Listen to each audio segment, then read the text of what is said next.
Guys, welcome back to episode 7 of the Willoughby Experience.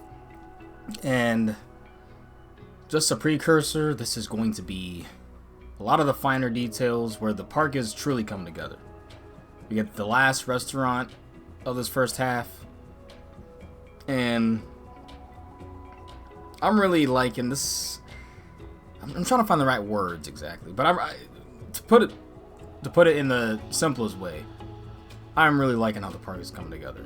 And like I said before at the beginning, the very first episode, I'm not the best builder by any means, but I've really been trying my hardest to utilize everything I've learned from the first game and new tools, and I have been adoring it.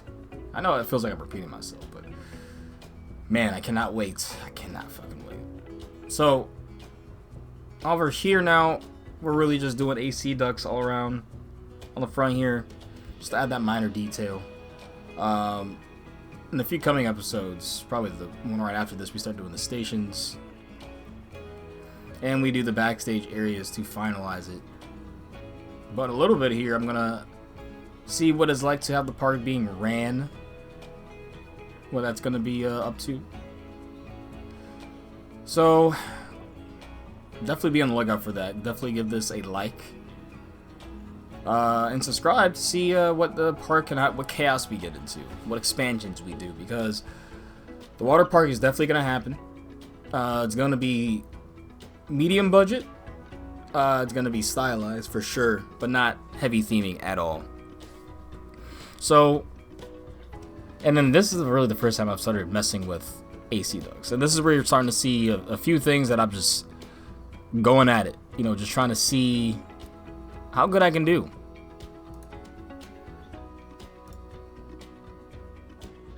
But otherwise, I think that it did not turn out bad at all. I mean, there's gonna be people that do it better, but we are learning. We are just getting used to this, and because I really haven't done the big details like this, like these stuff that would not matter at all really to guys, but just to make it look more realistic. I never really, because I've always tried to make stuff realistic, but just more and more after each park, I'm gonna try and see what I missed. I'm like, oh, I could probably add this here and make it feel more alive, like it could really exist. But all these bathrooms basically have the same design. I didn't want them just to be flat blocks. I wanted them to kind of just pour out. In real life, a lot of them kind of do that anyway. You don't just walk right into it. They have like these dual entries like this. And yeah, I'm trying to see what other ways people could put stuff like that together, but in general, all this stuff is the simple filling out here until we get to Stoneburger. So, what stuff have y'all been making? Let me know in the comments. What stuff have y'all been going at? What coasters? What coaster types? Because I've been, like I said, I've been finally talking with and seeing some of the stuff that my friends have put up, and I know I need to work on my coaster build, and that's what really got me into doing that little research with the baking offset and all that. And why we went back and essentially redid the offsetting for 2 of the coasters in this park, but that's fine. It's fine. Here, honestly, looking back, it does not look bad without the stuff on the top, but I did it anyway. Only thing I dislike looking back is trying to get the curves to work for the entry, because it was not the easiest thing. It doesn't look the cleanest, but you can kind of overlook it. You can overlook it. But no, like I said, we're really just keeping the modern, generic theme, as if the Stonecrest shopping center, that's right there. So it's almost a pretty coherent theme to that, like all these modern old outdoor shopping malls essentially. And yeah, as we finish up with the bathroom, I'm really happy with how Stoneburger turned out. So Stoneburger, that's gonna be I think one of the last like kind of big restaurants besides the water park. You know, unless we move something, get rid of something, and have an idea for something else in the future, I think this is gonna be it. But in doing that, I was really big. I really liked what I did with the canopies and everything. Really feel like a nice quick service outdoor burger place. But I almost kind of, and this is what I mean, like you'll just be looking around with the pieces, or you'll be inspired by someone else, and you'll just start seeing how you could have used certain pieces better, or not a completely different piece, but a piece that, oh man, I could use that piece for what I was trying to do.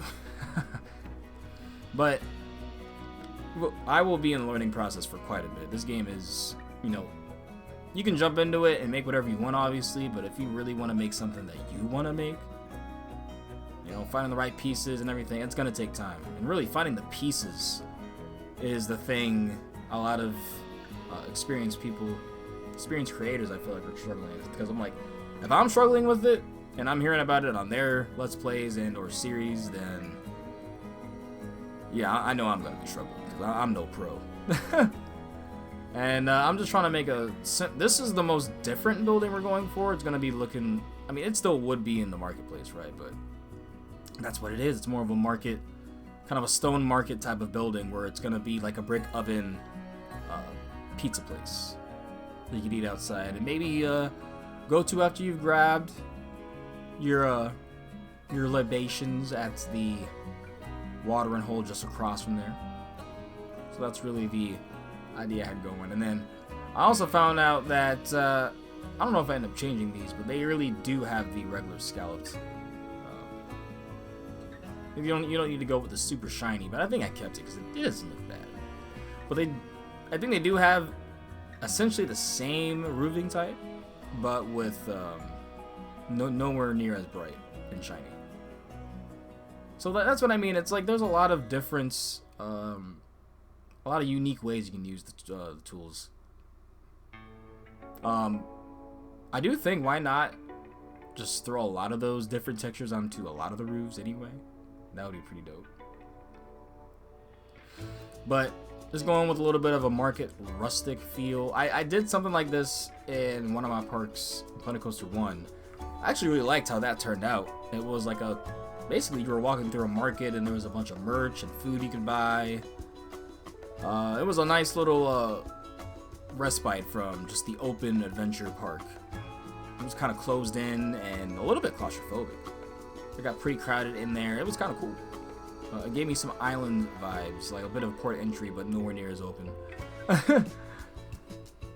But yeah, I'm still gonna be thinking about that theme for a while. I'm not sure what I would want it to be yet for the theme park I want to make. Because I want to make an amusement park. That's gonna be happening. The theme park, I'm gonna be thinking about for a bit. We'll need to get some inspiration for sure. But bit of a tangent here. I know the pizzas they were probably gonna be. It's probably gonna be a place you can get a whole bunch of weird. I don't want to say hipster pizzas, but like almost fusion pizzas is the best way to describe it. Because I guess a lot of fusion foods are a thing in the suburban areas, not urban areas. But basically, what I mean by that is it's gonna be. You know how you can just get all this random stuff. I know there's a lot of taco places like this around me now, where it's not even almost tacos anymore. It's kind of its own thing. Like, you can kind of get a pizza taco or a fried chicken taco. Like, they call it the Colonel Sanders word. I'm talking about this, but stuff where it's like, I guess if you just throw anything in a tortilla, it's a taco, right? And so that's kind of what I want to be here, with a bit more like you can just get a regular pizza, but there is going to be some funky options. And that's kind of what I was harping on a few episodes ago when I wanted to say, like, it would be so cool if they could beef up some of the systems if we really wanted there. Like, if I could really, like, experiment with some, like, I can get a chef and experiment with different food options, research different food options, like how the mechanics research different rides for you. I think stuff like that would just really add life. Just open up the management. Because from what I've been looking at, it seems like people have already gained the power, which is just sort of unfortunate.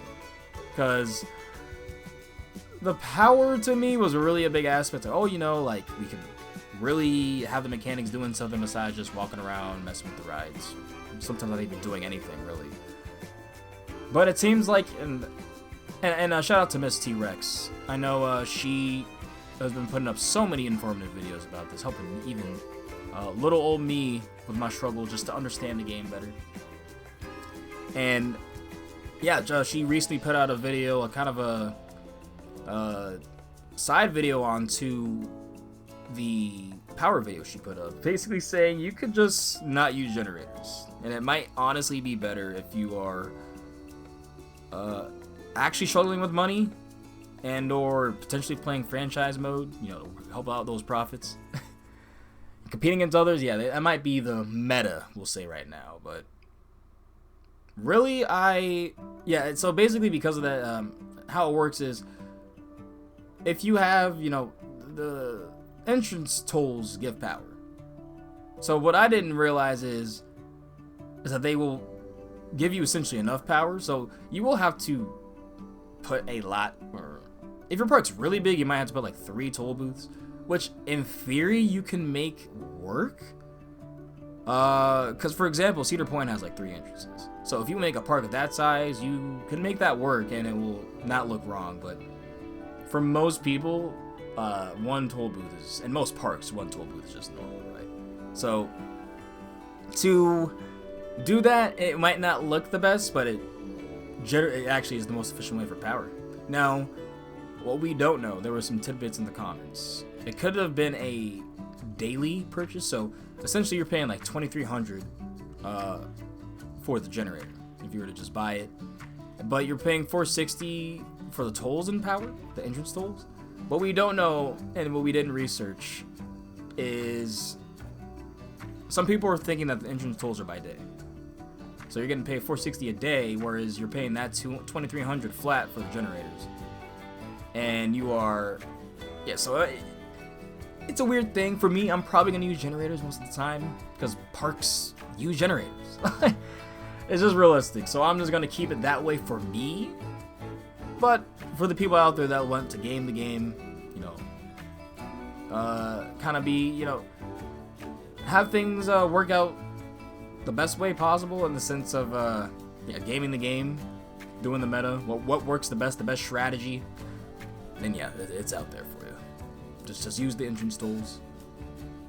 But for realism, for me, we'll see, and that's kind of what I wanted to see. We'll see how the park is managed, because I really liked managing the parks, even though the management was very slight in the last game.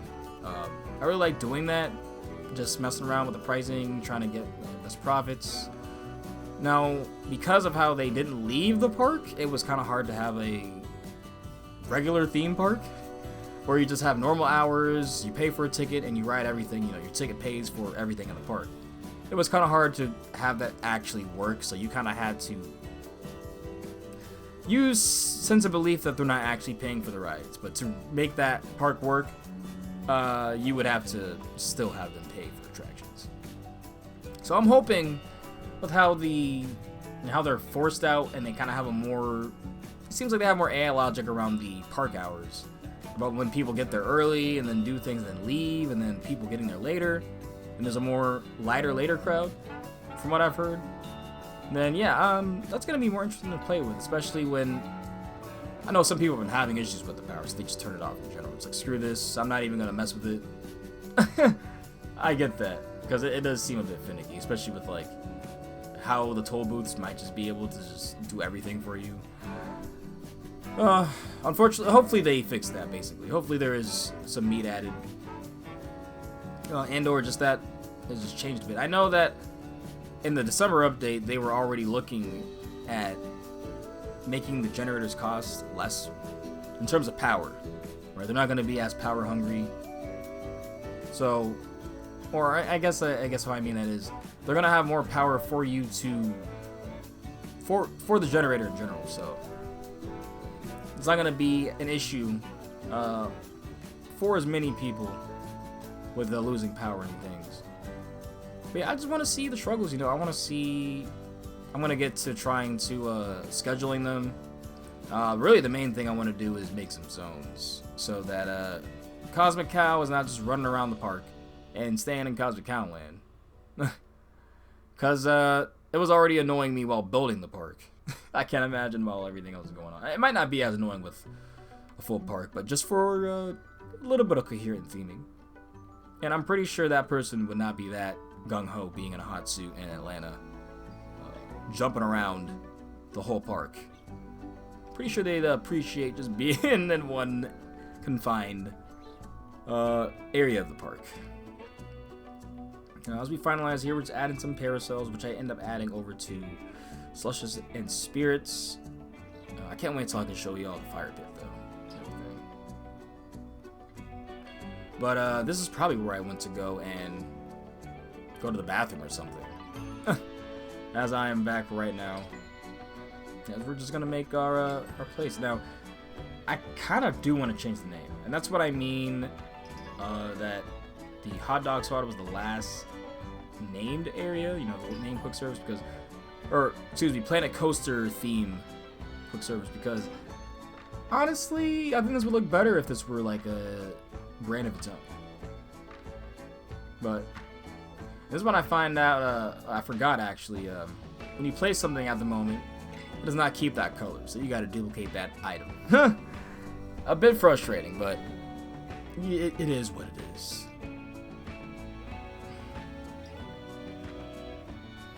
Now, as I'm doing the final touches here, I think I start working on the bathroom that is in the middle of the park, which is, like I said, basically the same design that I made before. But this part is going to be just where you can order on the side here. If you don't want to sit down and eat over there and go inside and eat in order, you can just get on the side. Actually, I started making the drink. This is like a Kool-Aid place, like a juice place you can get. Because I was like, I don't know if I want to put another bathroom because it's one right there. And honestly, I don't know if it's the parks I went to this year, but bathrooms are not as they're not as around as you would assume. They're not as easy to find, I'll say. So we're gonna keep that a bit realistic, just for the ship goes. But here, this is something simple. It's gonna be just stone on brick. It's gonna be more like a drink stall, just to grab real quick. Just literally stop by, see some menus, and yeah. Yeah, this is the front of the park is definitely gonna be more shop oriented. You need to walk back to get past it. They're gonna be there. You know, you see Screaming Wheels, you see Cosmic Dragon, and even a bit of the GCI.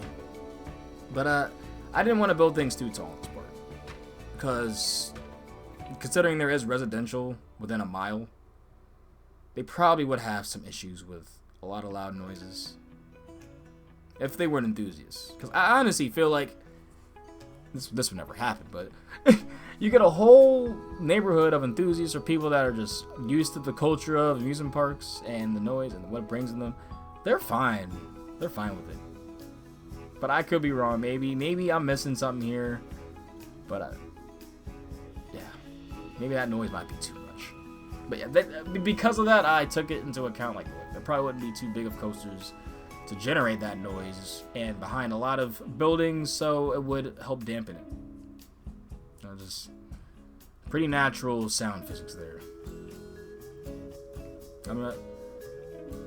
But yeah, just finalizing, going with the modern here. With this iron girder has been carrying, by the way. This modern theme. Without the iron girder support, I don't know if this would be working out as well as it has been. But just doing some final things. I think I just call this Kool-Aid with a lot of O's. Then after, I'm pretty positive it is the bathroom. Just gonna get some laid here. Yeah, and I'm not sure what kind of juices we would have, like, story-wise. I know for Slushes and Spirits, like, every other restaurant I have a kind of more idea, but this, not so much. Not the best idea. So I'll get there when I get there. And I'm just doing the parasails here. And I honestly forgot that snap position was a thing, so I'm really wasting time, I'm not gonna lie. But it is what it is. Next time I do this, it will not be as big of an issue. But yeah, the Slushes and Spirits might be my favorite if it's not Stoneburger. Specifically after I added the fire pit and the lights that are stripped around it. Just adds a nice glamour. It feels a bit like Richmond. I really like downtown Richmond. I really like that. But all in all, I did just finish recording the High Rollers. Like I be talking about in every cast, and really the main reason that this YouTube channel even exists, because we have over 70 episodes of just BS and tomfoolery while we talk about the music industry, the news, recaps on trips, bringing guests on. It's always a fun time, just conversations. But otherwise, yeah, definitely give it a listen if that interests you, if you're a podcast person. But this is going to be a bit of a longer one because I just started building. And then I'm also realizing how long a time lapse actually will be once I speed it up. So this might be the longest one really in this whole series. So don't expect these to be close to 40 minutes all the time. I really didn't want this to be this long. But we're here. And honestly, if we get to the point where I'm at Stoneburger and I don't really have any much more to add, I'm gonna let y'all look at the time lapse. I feel like I need to be forced to talk. But also want to bring some context to what's being built. But yeah, like I said, this is the simple bathroom that we have here. And like I said, it's just going to appear out. It's honestly just going to have a regular opening this time. Like a regular guest size opening. It's not going to have the curved out. So they're all slightly different, but concept is exactly the same. I am curious into making potentially locker room / showers for the pool. But, man, look, that sounds like an interior thing, and I've already thought, so I think creators that do interiors are amazing. I love looking at them, right? I think they look awesome most of the time. It's just for me, I know that's a resource hog that really isn't necessary, but when you do it, it looks great.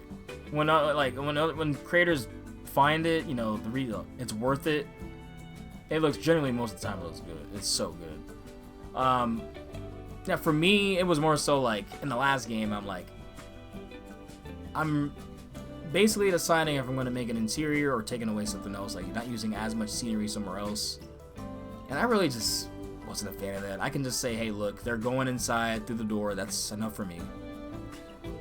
But if there was more, I guess, actions that they were doing, and like I said, more of your workers doing things inside of said stalls and restaurants you make or shops, then okay, I would probably be down for some interiors.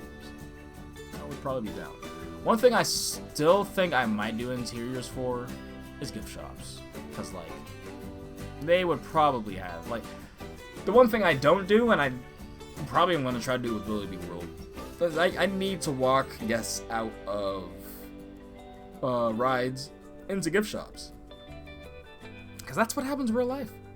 You get walked right out into buying something immediately. And yeah, I kind of want to start doing that, even though I'm afraid they're going like in with how the game is coded. I don't know how possible that is, because you're gonna have just regular guests go to the shop even though they didn't go off the ride. So in that aspect, we'll see if I'm gonna be inspired enough to go that way. But for the time being, it's up in the air. It's 50-50. It's 50-50, I'd say. But no, as you can see, the park's coming together. The kinetics around it make sense. The modern, but simple. It's all starting to work. And then once you start putting the soil in, yes. Yeah, and here is where I don't even have this path anymore, funny enough. I literally just moved the distributor to like right next to the ride because you don't need to mess with them. And that's one thing I feel like should be changed, actually. Maybe make it a difficulty setting, like if you go to medium or hard, it's only affected, but I feel like distributors should definitely be part of the maintenance. Like, the mechanics should have to worry about those two and not just generators. Because why are those impervious and generators are not? That doesn't make sense to me. So, here I did start building, and I wish I could have replicated or tell you exactly what happened here, but I clicked on one piece and it didn't click, like no matter what I tried, and then nothing else was responsive after that and the game just crashed. So you're seeing the beginnings of this before it takes away some of the progress. I think I already cut the progress because I made basically the exact same thing. I already had an idea what I was going for here. So yeah, we're just going with Stoneburger, and then I forgot what drink place I put there.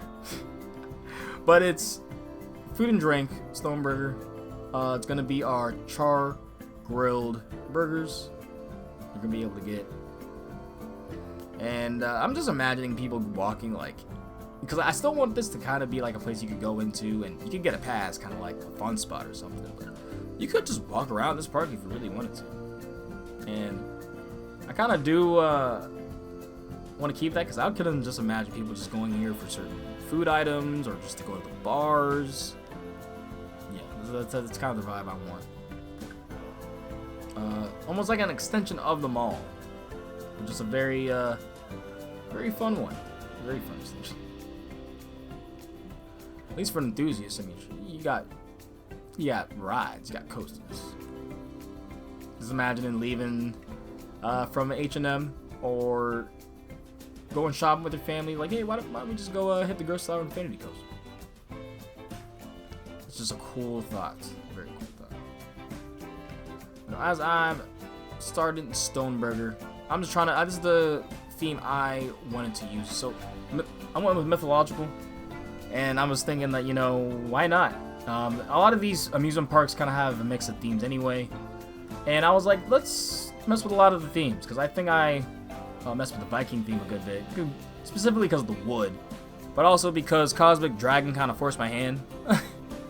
At least I ended up making a station with the Viking theme.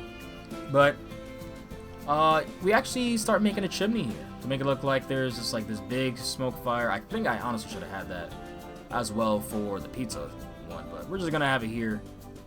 And we're gonna go with like a big, like red and kind of dark theme.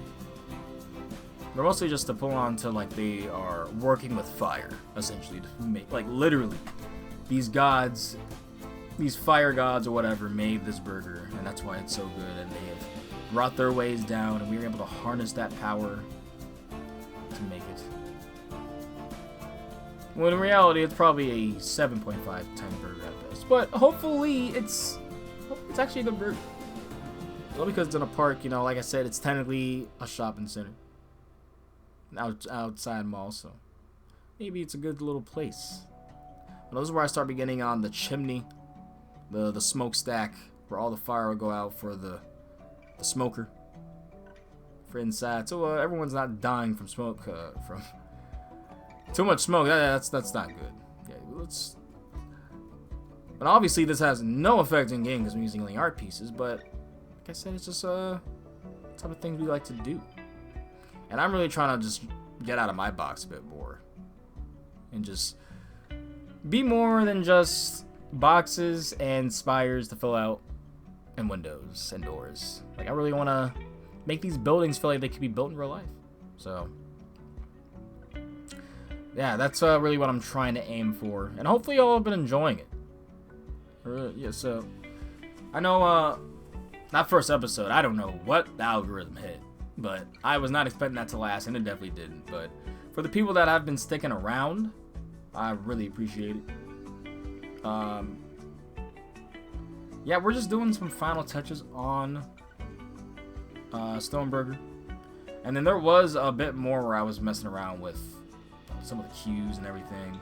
But I cut that because not only is it a bit frustrating that I couldn't get perfectly square cues some areas. Now, maybe there were laser I was able to get a perfectly square cue, and so I was able to do it with Screaming Wheels. So the rides that mattered, I was able to do it with. But yeah, it is some finagling. And that's what I do think is, like, they said the game is going to be easier, and I kind of think it is if you're just jumping in. But honestly, that'd be a hot take. I think overall, using some of the stuff might be harder. And I don't even mean that just UI, but I just mean that literally, like, to get the most out of the potential of how robust these tools are, it's a bit harder. It's not as easy as copying someone sometimes, you know. Like, you might have to mess around a bit yourself with that certain thing. Because I know for me, I've made something and I'm like, eh. And then I've remade it, and then I'm like, oh, I get it now. Or even then, like, the second time I make it, like, that looks pretty good. And then I'll see someone use a piece or do something, I'm like, oh my gosh, yeah. So there's some learning curve if you truly want to get good. And honestly, it's a weird type of drive for me because I'm used to playing competitive games where it's easy to just go into ranked or start training with your training buddy and essentially just work on what you need to work on. Whatever feat or what skill you're lacking in, just focus on that. And even though ranked is never the best in like 90% of games, it's not necessarily the best in terms of skill. It gives you a baseline, right? And especially if you compete, because I was big into esports, everything like that. Basically, to cut back, it's different trying to actually get good at playing a coaster because I've always played it casually. You know, it's been a game I love to go to when I was taking a break from other games. You know, the fast-paced competitive shooters or fighting games. And now it's like, it's not I'm taking it competitively, obviously, but I have a drive to truly improve. So, and it's been weird doing that in a game like this because I guess it's like there's no math equations to solve because of, you know, weird setups in games or like frame data in fighting games. It's just straight up going in and playing. You know, it kind of reminds me of a lot of artistic hobbies where you'll just naturally get better at it if you just are creative naturally a few times a day. But otherwise, catch y'all on the next one, y'all. Peace out.